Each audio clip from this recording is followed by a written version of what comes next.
মানুষের শরীরের কোন অংশ, পুরুষ হোক আর নারী হোক, তার শরীরের কোন অংশ সব থেকে বেশি আকর্ষণীয়? বলেন বলেন।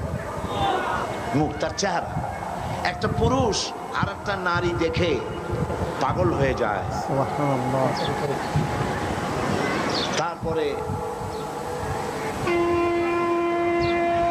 কত দুর্ঘটনা ঘটে, আত্মহত্যা পর্যন্ত হয়ে যায় সেই মেয়েটিকে না পাওয়ার কারণে, এবং সেই ছেলেটিকে না পাওয়ার কারণে কত মেয়ে আত্মহত্যা করে। এটা মেয়েটার শরীরের কোন অংশ দেখে ছেলেটা পাগল হয়েছে? মেয়ের ঠ্যাং দেখে, তার হাত দেখে, তার মুখমণ্ডল, তার চেহারা দেখে, তার অ্যাপিয়ারেন্স, তার চেহারা দেখে। একজন আরেকজনের মুখমণ্ডল, চেহারা দেখি। চেহারাই হচ্ছে গোটা বডির মধ্যে সৌন্দর্যের কেন্দ্র।